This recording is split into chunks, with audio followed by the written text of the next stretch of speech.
Dark feminine energy rules. Number 1, be prepared to walk away at any given moment. I don't care how good of a person they are. I don't care how long you've been together. I don't care about what could have been. I don't care how kind they are. I don't care how good of a heart they have. I don't care about your history. I don't care about any of that.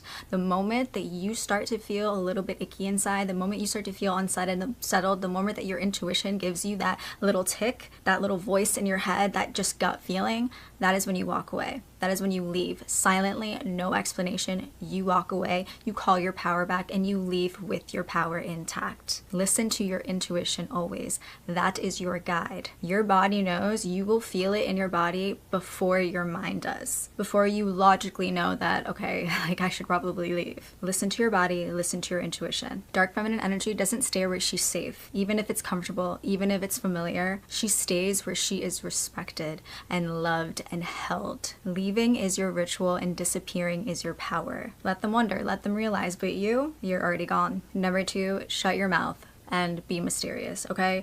Not everybody deserves access to you. Stop oversharing, stop overgiving, stop overexerting, stop oversharing. Literally shut your mouth. Other people do not need to know your business. And I'm not saying this like you're not gonna like tell your mom about your goals in life or about your life, or you're not gonna tell your best friend or your partner. But you get to choose who has access to you. You get to decide who has access to your heart, your mind, your soul, your energy, your quantum energy field. And staying a mystery, leaving people wondering about you, that is magnetic. You don't need to post about your every mood. You don't need to explain yourself. You don't need to tell people about your goals, okay? Because they have a limited mindset. And when you overshare, when you share your manifestations, when you share your goal, you are sharing your energy. Don't overshare. Just let people see these manifestations. Let people watch you reach them without having to say, I'm going to do this, I'm going to that. No, they've just seen you do that. Let people wonder how you did it. Let people watch you glow and grow. Let them try to guess what you're thinking. Your privacy is your power, so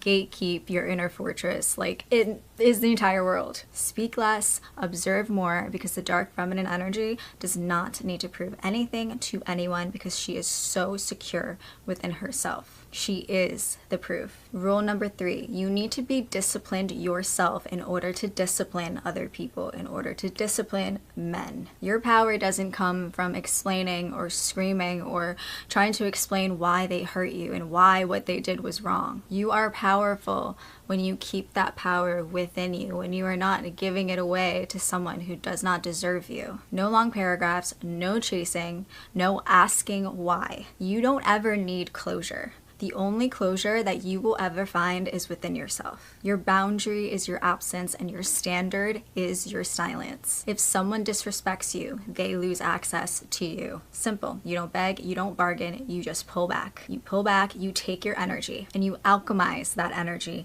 that you now have. So instead of giving someone else your energy, you now have all this energy that you can work with. And this is called alchemy, okay? You can alchemize any type of energy. So even if you're feeling pain because this person like disrespected you, or you're feeling anger, whatever that emotion is, you can turn it into something else that will benefit you. You can turn it into a glow up. You can turn it into more money in your bank account. What I always like to say is that whatever pain that I feel, whatever negativity comes my way, anytime anybody gossips about me, honestly, all of that energy I receive. I'm not returning back to sender. I'm receiving, and I'm taking that energy and I'm using that for more money in my bank account, for a glow up, for my dream body. You can use the disappointment to evolve. You can use the heartbreak to become hotter and smarter and richer. You transmute every ounce of energy that they tried to drain into fire. That is your power. That is dark feminine energy. And that's shadow work too, which is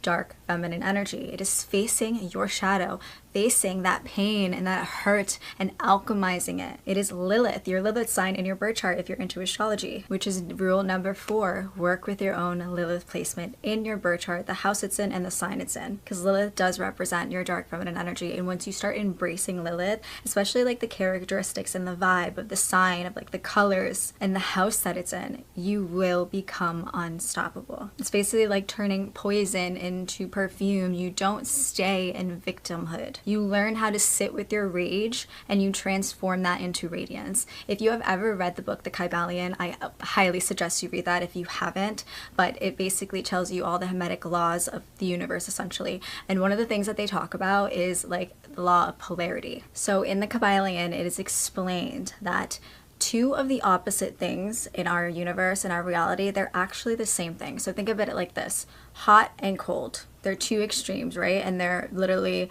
the opposite ends of each other, okay? One is hot, one is cold, but hot and cold are actually the same thing.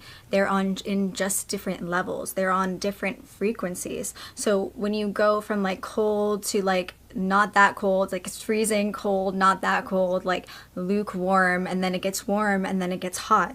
It's the same level. It is the same thing. Hot is the same thing as cold. It is energy. It just depends on what level you can get that energy to. Same thing with love and hate. Love and hate is the exact same thing. Love, like, you getting into dislike, getting into hate. So if you had the feeling of hate, you can turn that and alchemize that into love. You had the feeling of pain, you can turn that into power. You can turn that into happiness. You have the feeling of jealousy, of envy, you can turn that into motivation. Everything, every emotion, every energy is one in the same. It's polarity. You can use whatever you want. This is alchemy. You can use whatever energy you want in your benefit. And learning how to alchemize energy, learning how to transmute any energy thrown your way is the probably number one rule of a dark feminine energy, which is the next rule: learn the art of alchemy. The dark feminine is the ultimate alchemist. And she also doesn't feed evil eye, which is kind of what I wanted to say before, but I forgot.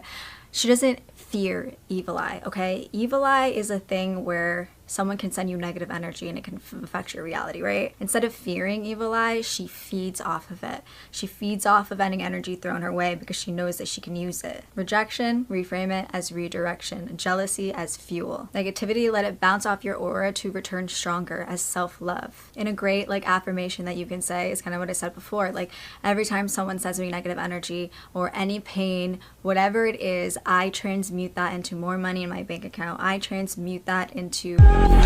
Next rule, do not